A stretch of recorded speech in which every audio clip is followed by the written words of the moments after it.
개신교회 중에서 가장 역사가 오래됐다라고 하는, 제일 오래됐죠. 루터교가, 마틴 루터가 종교개혁을 하고 교회를 세웠으니까 그것이 루터교입니다. 제일 오래됐죠. 그러니까 1518년 마틴 루터가 종교개혁을 한 후에 바로 세운 것이, 바로 세우진 않았습니다. 교회 사적으로 보면 바로 세우진 않았습니다만 어쨌든 마틴 루터를 기념하여 생긴 교회가 루터교입니다. 근데 그 루터교의 교회력과 루터교의 교회력에 따른 말씀 구절들이 있어요. 우리 교회는 그 말씀 구절에 의해서 설교 말씀을 정합니다. 그러니까 설교자가 마음대로 임의로 말씀 구절을 정하는 것이 아니라 교회력에 따라서 말씀을 정한다는 거죠. 근데 거기에도 보면은요, 전혀 새 얘기와는 전혀 어떤 관련된 메시지는 없어요. 말씀들이 그와 연관되어 있는 말씀이 아니라는 거죠. 오늘 교회력에 따르면 오늘 본문 말씀 로마서 1장 1절로 7절 말씀이 서신서의 말씀입니다. 여기 보면 여러분 들으셨지만 또는 본문을 읽으셨지만 전혀 새해와는 상관이 없죠. 그죠? 새해 희망과 소망 또는 덕담 전혀 상관이 없죠. 자, 그렇습니다. 오늘 본문 말씀은 바울이 로마 교회의 교인들에게 보내는 편지의 인사말이었어요. 편지의 서두예요. 바울은 이 인사말에 처음으로 자신에 대해 설명합니다. 자신에 대해서 1절에 설명하는데요. 예수 그리스도의 종 바울은 사도로 부르심을 받아 하나님의 복음을 위하여 택정함을 입었으니, 자신의 설명하는 거예요. 종 바울은 이런 거 설명하는 거예요. 근데 종 바울은 자신을 뭐라고 설명하냐면 예수 그리스도의 종이다. 또 부르심을 받았다. 그리고 그 부르심은 복음을 위하여 택함을 받았다라는 거예요. 자신의 소명을 정확하게 얘기합니다. 왜 부름을 받았는지 정확하게 자신의 찬 설명을 하고 있죠. 여기 있는 송익춘 목사도 바울에는 견주지 못하죠. 바울과 하나님과의 차이가 있듯이 저도 바울과 그런 차이가 있어요. 견줄 수가 없는 차이. 그러나 소명을 받았다는 의미에서는 비슷하다고 봅니다. 근데 저 역시도요, 하나님께 소명을 받은 것, 하나님께 부름을 받은 것, 하나님이 저를 부르신 이유는 오로지 하나님의 복음을 위해 부르셨습니다. 사실 그래서요, 저는 설교 시간에 설교 외에는 다른 말을 하고 싶지 않습니다. 설교 시간은, 이 시간은 뭐예요? 하나님이 여러분에게 선포하는 하나님의 메시지예요. 근데 이 자리에서 제가 저의 생각을 얘기한다든지, 농담을 주고받는다든지, 대중가요를 부른다든지 있을 수 없는 일이죠. 사실 덕담 또는 축하 이런 이야기들은요, 인간이 듣고 싶어하는 얘기죠. 새해 희망을 준다든지 덕담을 나누는 건 인간이 듣고 싶어하는 얘기고 또 인간의 이야기죠. 이건 철저한 인본주의입니다. 설교 시간에 인간이 듣고 싶어하는 소리를 하고 인간의 소리를 한다는 것은 철저한 인본주의죠.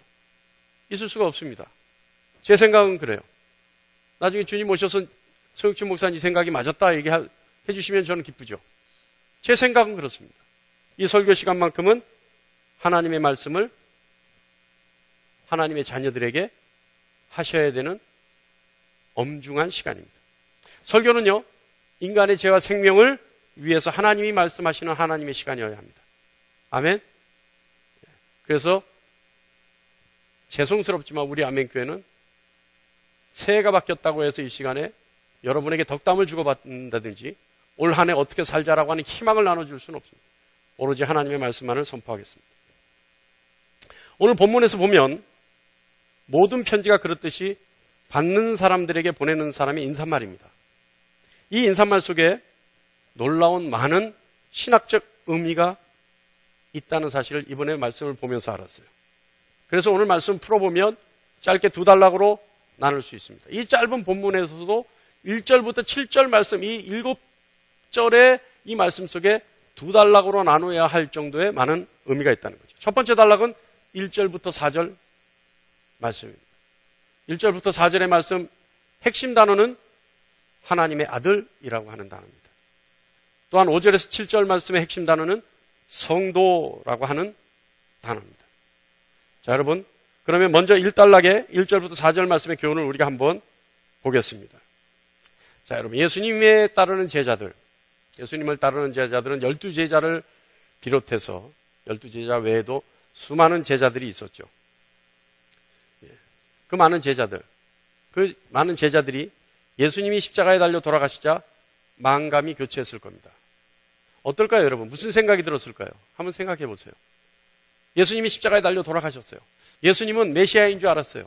예수님이 자신들을 또는 가룟 유다와 같이 로마의 압제로부터 해방시켜줄 유일한 존재다, 메시아다, 그리스도다 알았어요. 그리고 다른 어떤 제자들은 예수님이 어쨌든 이 땅에서 이 하나님의 권세로 무엇인가 하실 일이 있다라고 생각했어요. 그런데 그 예수님이 십자가에 달려 돌아가신 거예요. 어떨까요? 여러분 같으면 무슨 생각이 들겠습니까? 허무하고 허탈하고 상실감이 있고 자괴감이 있고. 그런데 아마 어떤 사람은 배신감도 느꼈을 거예요. 가룟 유다가 그랬죠. 예수님께 배신감을 느껴서 예수님을 팔아버리지 않습니까? 예수님 거짓 메시아라고 생각해서 예수님은 그 거짓 때문에 하나님으로부터 저주를 받아 십자가에 달려 죽었다 생각하는 사람도 있었을 거예요. 여러분, 저주라는 것 어렵게 생각하지 마세요. 저주라는 것을 아주 흉악한 얘기로 생각하지 마세요. 저주라고 하는 것은 하나님 앞에 죄를 지은 사람들이 하나님으로부터 받는 형벌이 저주입니다.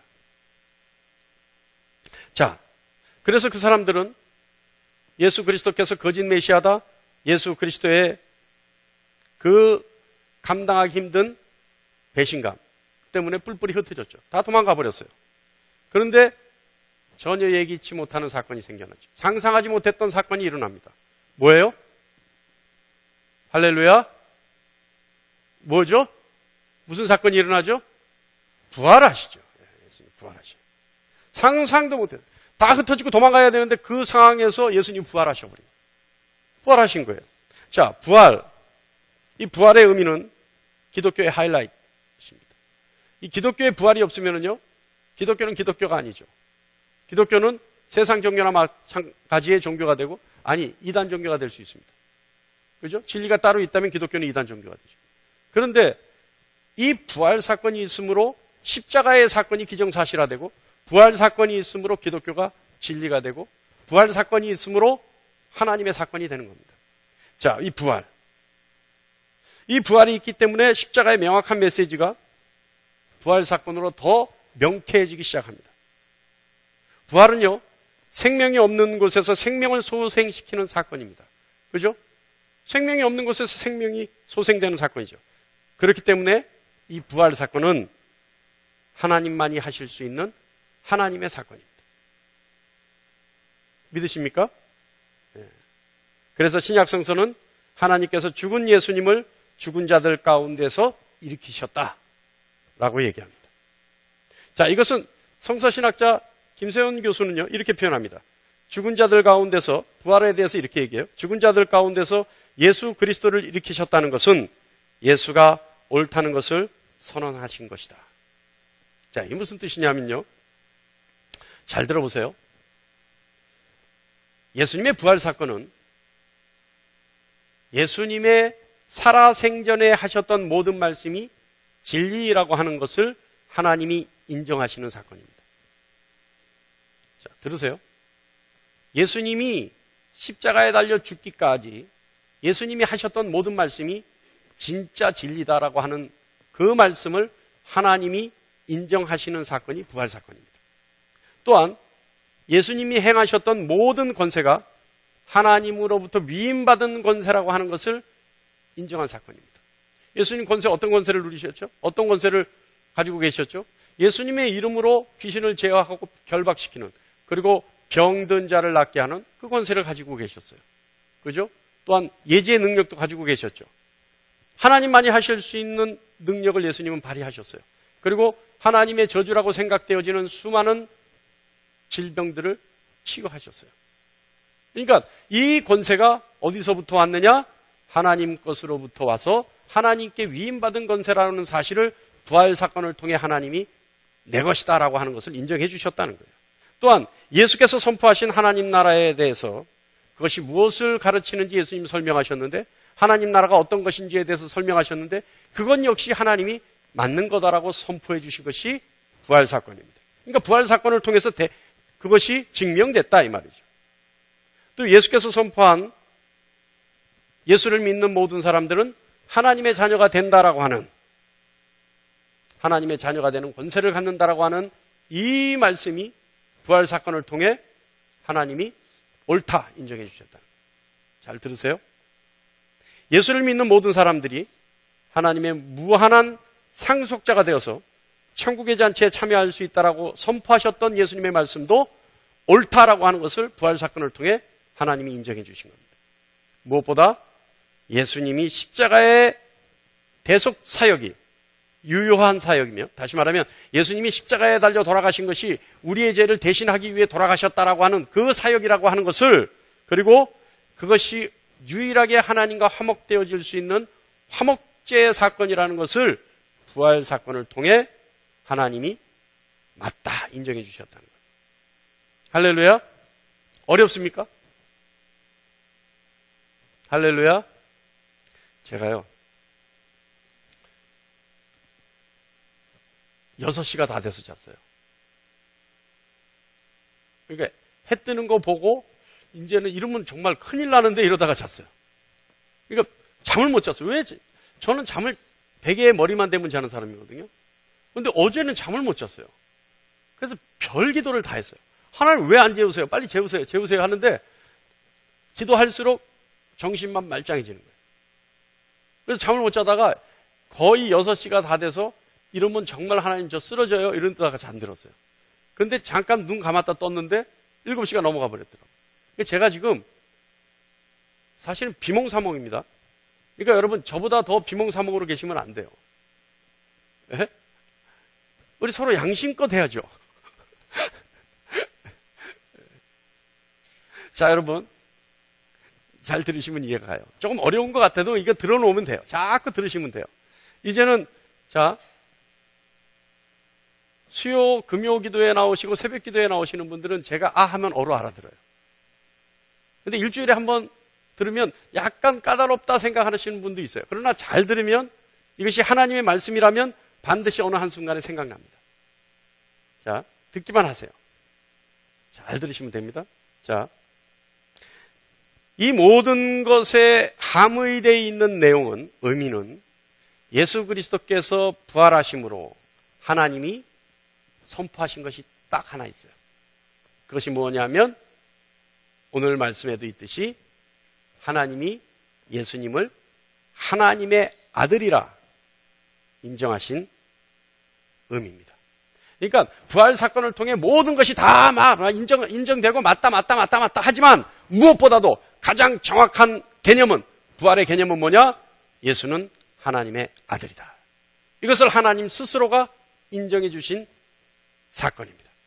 이 모든 것을 간략하게 정리하면 예수 그리스도는 하나님의 아들이고 그분의 십자가의 죽음이 우리가 구원을 얻을 수 있는 대속사역의 유일한 사건이다.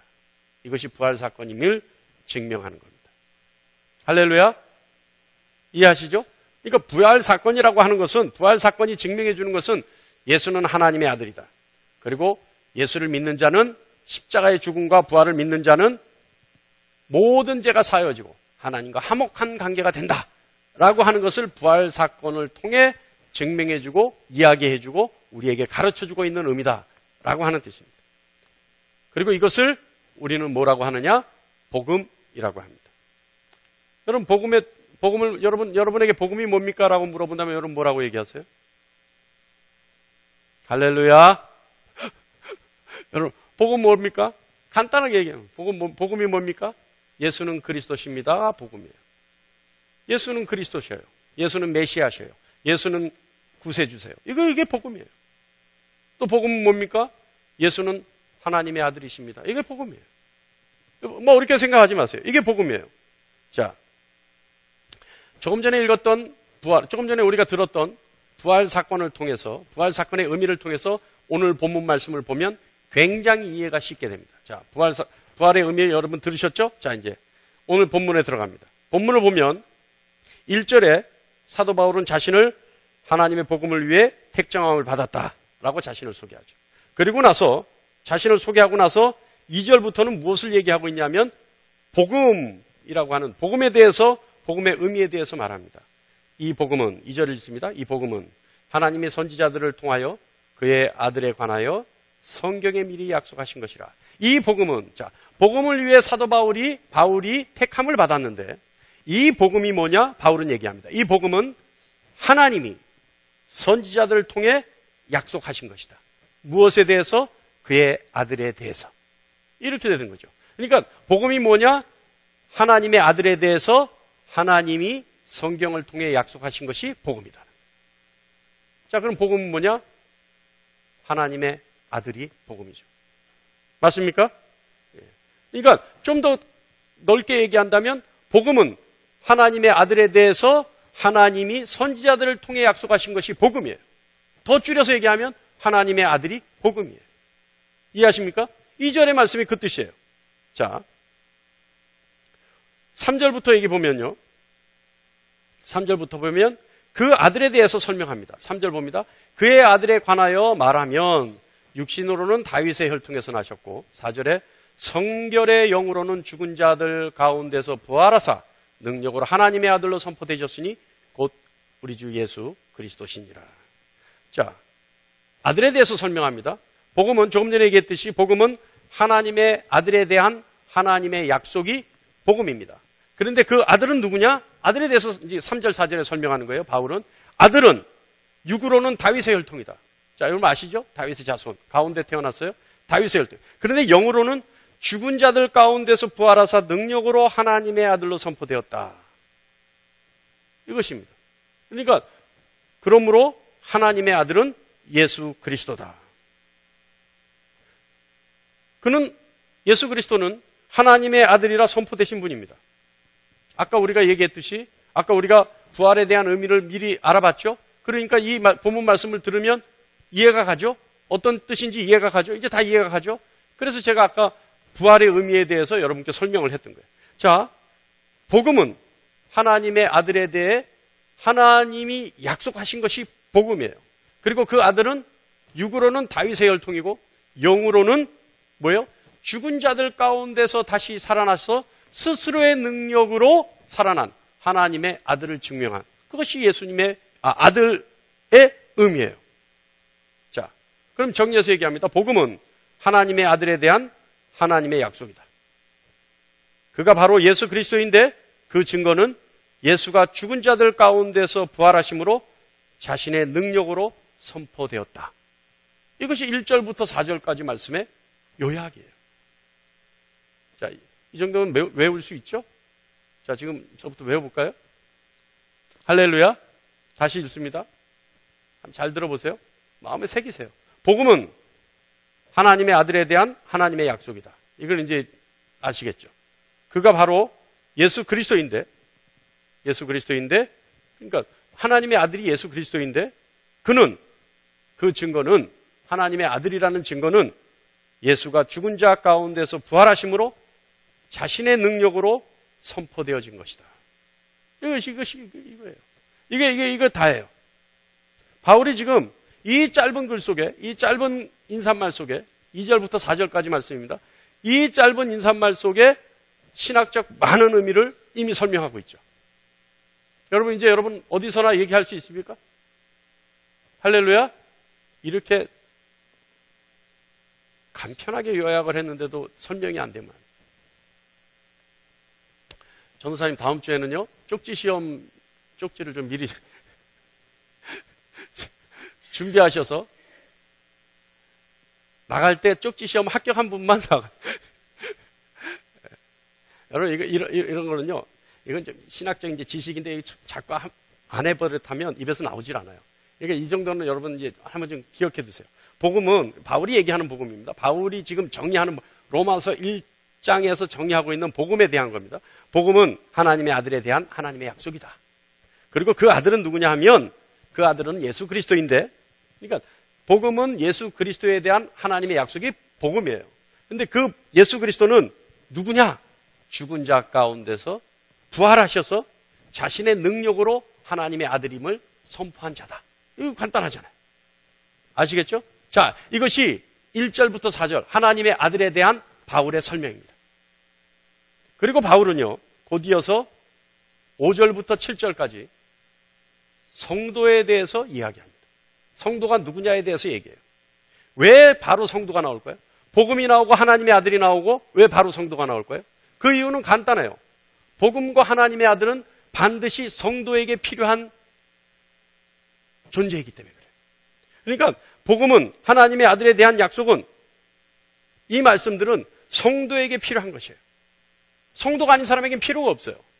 그러니까 성도에게 필요한 이 말씀이기 때문에 복음, 하나님의 아들, 하나님의 약속은 성도를 위해 필요하기 때문에 바로 성도가 누구냐에 대해서 바울은 얘기합니다. 자, 오늘 본문 말씀에서 우리는 성도가 누군지에 대해서 한번 정확하게 알아볼 필요가 있습니다. 오늘 이 성도에 대한 정의, 하나님이 여러분에게 선포하시는 하나님 말씀입니다. 잘 들으시기 바랍니다. 성도는 누구냐? 성도는 예수 그리스도의 이름으로 부름을 받은 자가 성도입니다. 할렐루야. 5절 봅니다. 그로 말미암아 우리가 은혜와 사도의 직분을 받아 그의 이름을 위하여 모든 이방인 중에서 믿어 순종하게 하나니. 6절입니다. 너희도 그들 중에서 예수 그리스도의 것으로 부르심을 받은 자니라. 어떻게 해요? 성도는 예수 그리스도의 것으로 예수님의 이름으로 부름을 받은 자. 이 사람들이 성도입니다. 자, 여러분 부름을 받았다라고 하는 것 무슨 의미일까요? 부름을 받았다. 이것은요 선택되어졌다라고 하는 의미입니다. 선택받았다라고 하는 의미. 부름을 받았다라고 하는 건 선택받았다. 그런데 왜 선택을 받았을까요? 이들은 왜 선택을 받았을까요? 성경 본문 말씀 그대로예요. 왜 성경을 받았어요? 왜 선택을 받았어요? 예수 그리스도의 것이 되기 위해서 선택을 받았어요. 그렇죠? 자, 성도는 예수 그리스도의 이름으로 부름을 받은 자예요. 부름을 받았다라고 하는 것은 선택받았다라고 하는 이야기인데, 선택받았다라고 하는 것은 무엇 때문에 선택을 받았느냐? 예수 그리스도의 것이 되기 위해서 선택을 받았다는 얘기입니다. 할렐루야. 예수 그리스도의 것이 된다라고 하는 것은 여러분 추상적인 소유에 대한 것이 아닙니다. 2000여 년 전에 십자가에 죽고 그리고 부활했다고 하는 한 사람을 믿는 신자로서 의례적인 주문이 아닙니다. 예수 그리스도의 것이 되었다라고 하는 것은, 예수 그리스도의 것으로 부름을 받았다라고 하는 것은, 여러분 잘 들으세요. 굉장한 이야기입니다. 예수 그리스도의 것으로 부름을 받았다라고 하는 것은 먼저는 인간의 영역에서 신의 영역으로 속하여졌다는 얘기입니다. 예수 그리스도의 것으로 부름을 받았다라고 하는 것은 인간의 영역에서 신의 영역 속으로 신의 것으로 소속이 되어졌다라고 하는 뜻이에요. 원래는 세상의 소유였으나 성도는 신의 소유가 된 사람들입니다. 할렐루야. 세상 힘에 의해 간섭받던 존재였으나, 그리고 세상 힘의 논리에 굴복당하던 존재였으나 신의 보호와 인도를 받는 존재로 바뀌었다는 얘기입니다. 여러분 세상에서 힘들다고 생각하세요? 세상 사는데 힘듭니까? 여기 대답 잘해야 됩니다. 다음 말이 뭐가 나올지 몰라요. 여러분 세상 사람들이 살기 힘드나요? 자, 여러분 잘 들으세요. 원래는 세상의 소유였다가 신의 소유로 소속이 바뀐 사람들이 성도입니다. 이들은요 세상 힘의 간섭에, 세상의 힘에 의해서 간섭받던 존재에서, 그리고 세상 힘의 논리에 굴복당하던 존재에서 하나님의 보호와 인도를 받는 자들이 성도입니다. 제가 묻습니다. 여러분 세상 살기 힘든가요? 할렐루야. 갑자기 조심스러워집니다. 그렇다면요, 지금 세상 살기가 힘들다고 생각이 든다면, 그것이 현실이라면 아직까지 세상의 힘의 논리에 영향을 받고 있다는 증거예요. 명확하게 말씀드릴게요. 내가 세상 사는데 힘들다라고 하는 것은 아직도 내가 세상의 힘의 논리에 굴복당하고 있다는 뜻이에요. 누군지 묻지 않겠습니다. 힘들다면 저를 찾아와서 상담을 받아야 합니다. 저하고 얘기로 그것들을 풀어내야 합니다. 그리고 기도로 그걸 풀어내야 합니다. 누군지 알죠? 나라면, 자신이라면. 할렐루야. 우리 박사님은 다음 주에 시간 잡겠습니다. 식사하면서 저하고 얘기하시죠. 우리 박태현 집사님 용감하게 얘기하셨으니까. 정말요, 여러분. 잘 들으세요. 내가 세상 살기에 힘들다, 어렵다, 고통스럽다라고 한다면 아직도 세상의 힘의 논리에 내가 굴복당하고 있다는 거예요. 그것들의 간섭에 내가 영향을 받고 있다는 얘기예요. 왜냐하면 성도는 하나님의 소속으로 신의 영역에 소속되어 있는 사람으로 하나님의 보호와 인도를 받아야 됨에도 불구하고 아직까지 세상의 영향력을 받고 있다면, 세상의 힘의 논리에 굴복당하고 있다면 빨리 하나님의 영역으로 들어와야 합니다. 그러기 위해서는 상담을 하고 기도로 준비해야 합니다. 할렐루야.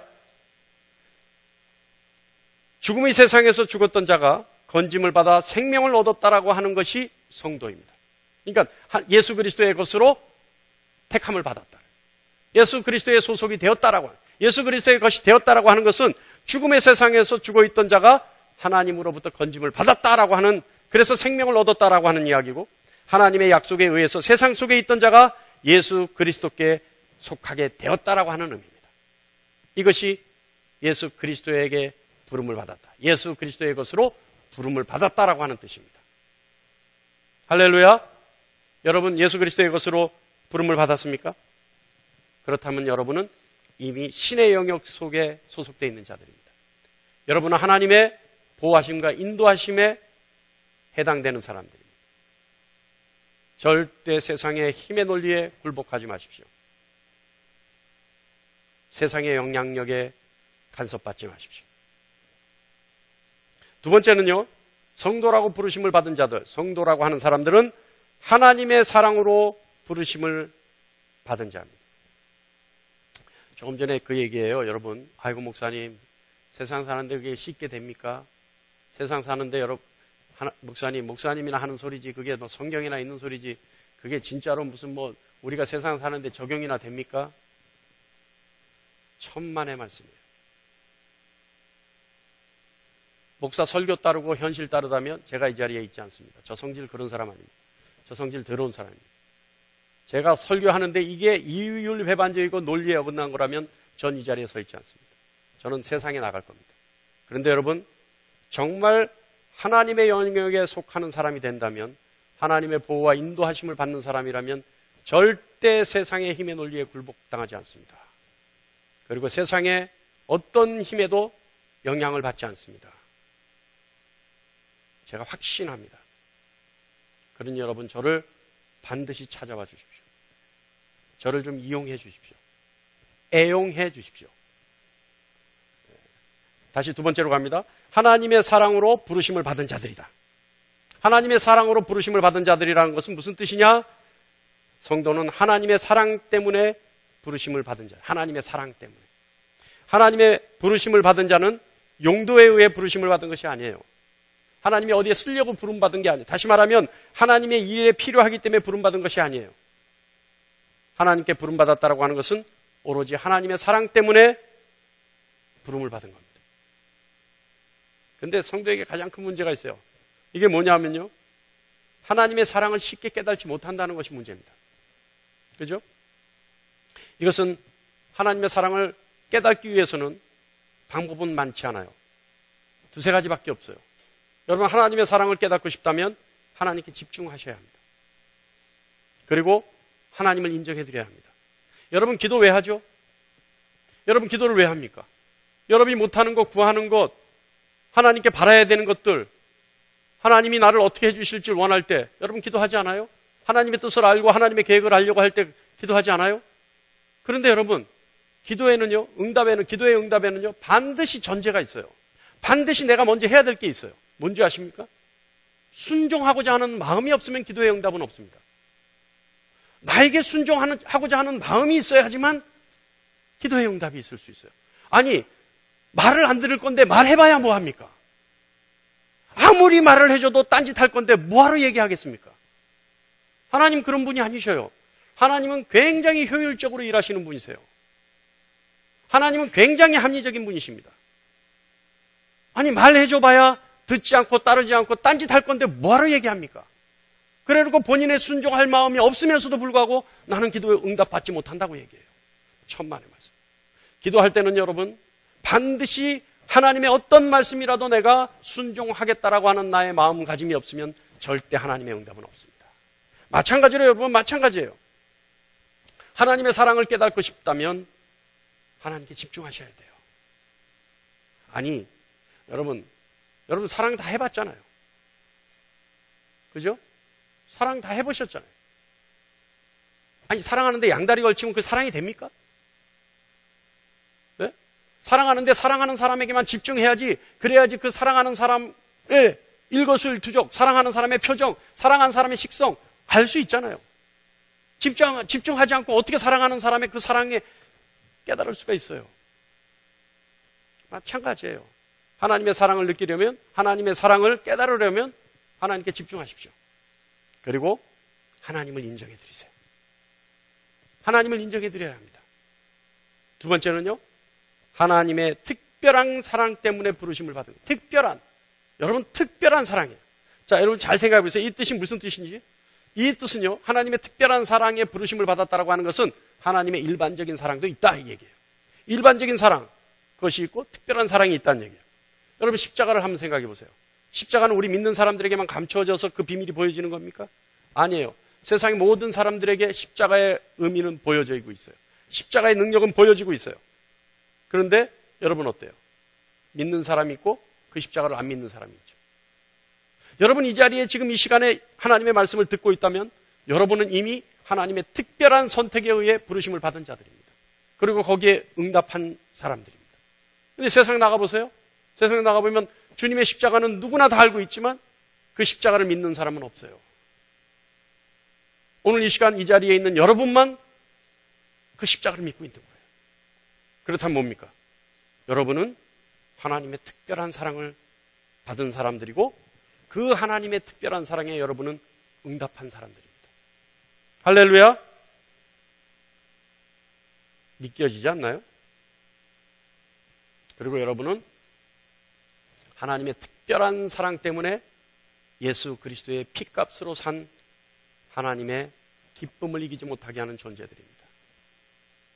그 뜻을 깨달으시길 바랍니다. 하나님의 특별한 사랑 때문에 예수 그리스도의 피값으로 산 여러분들이에요. 할렐루야! 성도라고 부르심을 받는 자들은요, 믿어 순종하게 됩니다. 믿어 순종하게 돼요. 요거 조금 어려워요. 잘 들으셔야 돼요. 그냥 할렐루야 이렇게 되죠. 믿어 순종한다니까 아무 뜻도 없이 그냥. 근데 요거 뜻을 알려면요 조금 까다로워요. 그러니까 잘 들으셔야 돼요. 자, 믿어 순종하게 한다는 말의 정확한 뜻은 뭐냐면요, 믿음에서 나오는 순종을 한다는 거예요. 믿음에서 나오는 순종을 한다는 거예요. 순종은요 단순한 복종을 말하는 것이 아니에요. 순종은 지금 바울이 얘기하고 있는 이 순종은 단순한 복종을 얘기하는 것이 아니고 단순한 순종을 얘기하는 것이 아니에요. 순종을요 마지못해 어쩔 수 없이 따르기로 하는 행위로 말하는 것이 아니에요. 바울이 말하는 순종은 믿음을 바탕으로 하는 순종을 말합니다. 하나님을 신뢰하고 하나님을 의지하기에 자발적으로 따르는 순종, 이 순종을 말하는 거예요. 바울은요 하나님에 대한 믿음이 만들어내는 순종을 말하는 거예요. 믿음이 만들어내는 순종. 바울은요 그리스도인에게 가장 중요한 것을 순종이라고 생각하는 사람입니다. 우리 아멘교회 주보 보셔요. 주보 다 갖고 계시죠? 아멘교회 위에 뭐라고 되어 있습니까? 그죠? 아멘교회 주보 바뀌었죠? 우리 교회 주보 바뀌었죠? 어때요? 자, 투표 좋다. 손 안 드시면 이 디자이너가 지금 뒤에 앉아 있어요. 여러분 손 잘 드셔. 이거 몇 달 며칠 고민해서 디자인 하신 분이 있어요. 잘 알아. 자, 좋습니다. 자, 안 좋다는 손을 높이 듭니다. 안 좋다. 예? 주보 예쁘죠? 이 포도에 의미가 있어요. 이 포도송이가 의미가 있어요. 이 포도송이가 뭐냐면 우리 금년 목표가 뭐예요? 위에 한번 보세요. 주인공은 바로 당신입니다. 이 현수막이 와서 걸려야 되는데 현수막 제작소에서는 벌써 보냈는데 택배기사가 어저께 갖고 오기로 했는데 아마 물량이 많아서 늦게까지 배달이 안 됐나 봐요. 그래서 우리 교회 연초 첫 번째 예배의 이 모습을 조금 망가뜨렸습니다. 네. 자, 여러분, 주보에 보면 순종에서 역사하는 게 우리 교회의 목적이고 목표입니다. 자, 그와 같이 마찬가지로 저도 순종을 강조하는데, 중요하게 생각하는데, 순종 없는 믿음은 믿음이 아니라고 생각하는데, 바울 역시 순종에 대해서 굉장히 중요하게 생각했죠. 바울은요, 순종을 굉장히 중요하게 생각하면서 한 가지 주의할 점을 이야기합니다. 뭐냐 하면, 순종이 믿음으로 표현되는 것은 잘못됐다고 생각해요. 잘 들으세요. 여기서 까다로워요. 순종이 믿음으로 표현되면 안 된다는 거예요. 그러니까 사람들은 뭐냐면, 순종을 잘하잖아요. 순종을 잘하면 아유, 저 사람이 믿음이 좋아 하면 안 된다는 거예요. 믿음의 결과로 순종은 되는데 순종을 보고 그 사람의 믿음을 판단하면 안 된다는 거예요. 왜요? 왜 그럴까요? 이것은요, 비슷한 말 같지만 전혀 달라요. 뭐냐 하면, 이것은 행위가 믿음이고 구원이라는 잘못된 이야기를 하는 거예요. 절대 행위가 믿음이 될 수는 없습니다. 행위가 구원이 될 수 없습니다. 다시 말하면 순종은 믿음이 좋은 사람들이 열매로 나타내는 것이 순종입니다. 할렐루야? 이해하시죠? 그러니까 순종 자체가 믿음이 아니라 믿음의 결과가, 믿음의 열매가 순종으로 나타난다는 거예요. 아시겠죠? 그러니까 하나님을 전적으로 의지하고 하나님을 전적으로 신뢰하고 하나님을 너무 사랑해서 자발적으로 하는 행동이 뭐예요? 순종이에요. 할렐루야? 이 뜻이에요. 바울이 지금 그걸 얘기하는 거예요. 그러니까 믿음의 열매로서 순종. 그런데요, 믿음의 열매로서 순종이라고 얘기하는 바울의 의도는 또 하나가 있어요. 뭐냐 하면, 순종은, 잘 들으세요, 내 힘으로 하는 것이 아니라 진정한 순종은 하나님을 믿는 믿음의 능력으로 하는 것이 순종이기 때문에 그렇습니다. 어려워요? 어려워요? 순종은요, 내가 무엇인가 명령에 의해서 하는 것이 순종이 아니라 하나님을 믿는 믿음의 능력으로 자발적으로 나오는 것이 순종이란 열매로 나오기 때문에 순종에 대해서 얘기하는 거예요. 아시겠습니까? 어려워요. 나중에 이거 갖고 다시 한번 설교할게요. 일단은 그래, 순종으로 믿음을 보는 게 아니라 믿음의 능력으로 우리가 하는 것이 순종이구나. 그래서 순종이 있어 역사하시는 교회구나. 이것만 아시면 돼요. 아시겠습니까? 할렐루야? 할렐루야? 우리가 순종하면 하나님 역사하신다는 거예요. 할렐루야? 예, 자. 그리고 마지막으로 이제 끝냅니다. 자, 저는 2시간밖에 안 잤어요. 2시간도 못 잤어요. 여러분, 최소한 6시간 이상 주무신 분들은 눈 똑바로 뜨셔야 됩니다. 자, 합니다. 마지막으로, 한복 입고 막 이러는 게 모양은 안 좋다, 그죠? 다 바닥에 서서, 그죠? 조만식 선생님처럼 이렇게 딱 서서, 우리 고등학교 선배님이신데, 조만식 선생님처럼 이러고 딱 빳빳하게 서서 해야 되는데, 자, 좀 의젓하게 하겠습니다. 제가 여러분을 깨우느라고 자꾸 이러는 거예요. 자, 바울은요, 마지막으로 성도는 하나님으로부터 오는 은혜와 평강이 있다라고 얘기합니다. 7절 말씀이죠. 로마에서 하나님의 사랑으로 부르심을 받은 성도로 부르심을 받은 모든 자에게 하나님 우리 아버지와 주 예수 그리스도로부터 은혜와 평강이 있기를 원하노라. 성도는요, 은혜와 평강이 있어야 돼요. 자, 여러분, 은혜는 뭘까요? 은혜. 여러분 오늘 잘 들으셔야 돼요. 은혜는요, 은혜라고 하는 것은 하나님이 주시는 것이에요. 우리의 믿음을 유지하기 위한 능력이에요. 그러니까 은혜는 하나님이 주시는 것인데 우리의 믿음을 유지하기 위한 능력이 은혜예요. 제가 학교 다닐 때 그때는 믿음이 없었죠. 교회를 갔어요. 교회를 갔는데 아직도 잊어버리지 않는 그 한 장면이 있어요. 어떤 자매인지 청년인지 찬양을 하면서 눈물을 흘렸는데 저보다 나이 많은 누나 자매가 있었어요. 그 자매가 한다는 소리가 그 눈물을 흘린 그 청년에게 그러는 거예요. 너 은혜 받았구나. 제가 그랬어요. 그때 속으로 그랬어요. 눈물 흘리면 은혜 받는 건가? 그럴 수도 있고 안 그럴 수도 있죠.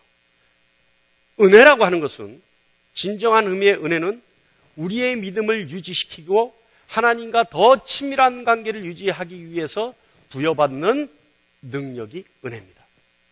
할렐루야? 할렐루야? 여러분, 이 능력이라는 게 여러분요, 어떤 막 힘이 불끈불끈 나고 막 하는 게 능력이 아니에요. 그것도 능력일 수 있지만, 능력이라고 하는 것은요, 능력이라고 하는 것은 하나님으로부터 받는 모든 것이 능력이에요.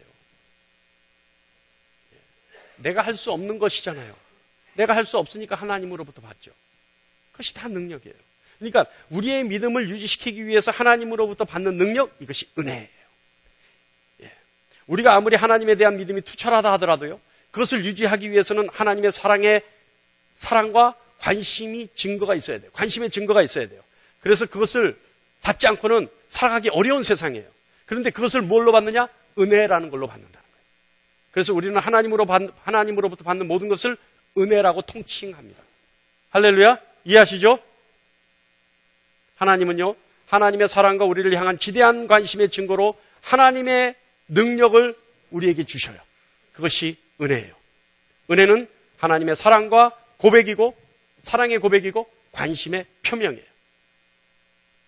늘 하나님의 사랑, 관심의 증거가 되는 여러분 되시길 바랍니다. 여러분에게서 은혜가 넘쳐나길 바랍니다. 자, 마지막으로 평강은요, 평강은 하나님과 온전한 관계를 유지해야지만, 확보해야지만 누릴 수 있는 것이 평강입니다. 평강은요, 하나님과의 관계를 가름할 수 있는 바로메다가 평강이에요. 그래서 여러분, 제가 이거 계속 하죠? 이제 여러분 외우죠? 뜻을 알죠? 여러분, 뭐라고 답이 나올 수 있죠? 샬롬, 무슨 뜻이에요? 샬롬, 무슨 뜻이에요? 그죠? 원어 뜻은 평안하냐라는 뜻이죠. 그러나 샬롬의 뜻은 그것보다 한층 더, 기독교 샬롬이라는 것은 무슨 뜻이냐? 하나님과 올바른 관계를 맺고 있느냐. 하나님과 아직도 여전히 좋은 관계를 맺고 있느냐. 왜냐하면 그래야지만 샬롬 할 수 있기 때문에 그렇습니다. 그래서 샬롬 물어봤을 때 샬롬 대답한다는 것은 뭐예요? 그래, 내가 하나님과 지금 올바른 관계를, 화목한 관계를 아직도 유지하고 있어. 이 뜻이란 얘기예요. 할렐루야? 자, 평강이라고 하는 것은 하나님과 올바른 관계를 얘기하는 것이고, 하나님과 올바른 관계를 유지하고 있지 않으면 절대 평강할 수 없습니다. 자, 그렇다면 은혜와 평강이 성도에게는 있어야 돼요. 그럼 무슨 뜻이에요? 성도라고 하는 사람은, 성도라고 하는 존재는 늘 하나님과 올바른 관계를 유지해야 되는 존재다라는 거예요. 그리고 하나님과 올바른 관계를 유지함으로 우리의 믿음과 우리의 신앙을 유지할 수 있는 하나님의 능력을 수시로 시시때때로 받는, 그래서 은혜를 받는 존재가 성도입니다. 할렐루야? 할렐루야? 여러분에게 은혜와 평강이 넘쳐나기를 축원합니다. 이거예요, 여러분. 이거예요. 이해하시죠? 야, 이 짧은, 이 간단한 인사말 같은데 이 안에 엄청난 의미들이 숨어 있었던 거예요. 네. 자, 여러분은 성도가 맞습니까? 이럴 때는 여러분, 제가 항상 그러잖아요. 이제 어떻게 하라고요? 아니. 어떻게 하면 하라고요?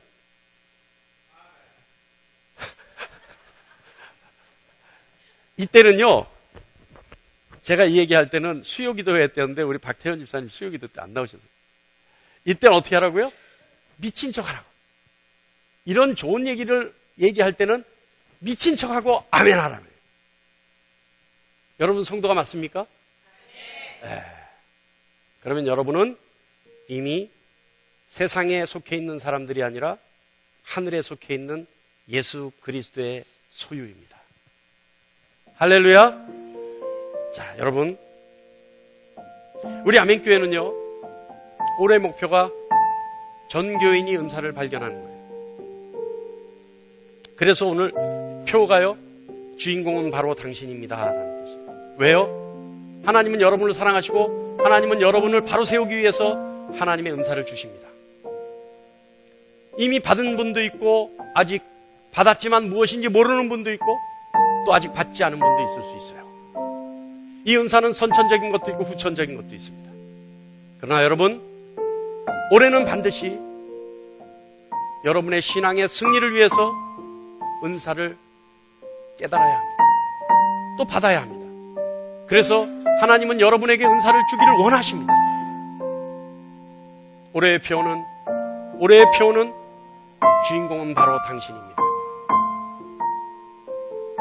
하나님의 사랑을 받아 예수 그리스도께 속하고, 그래서 이제는 세상 것이 아니 세상에서 찾아볼 수 없고 오로지 하늘에서만 찾아볼 수 있는, 그래서 믿음으로 순종하여 은혜가 평강이 넘쳐나는 하나님께 속한 사람, 바로 여러분이 바로 주인공입니다. 올 한 해 삶에 있어 진정으로 주인공임을 깨달을 수 있는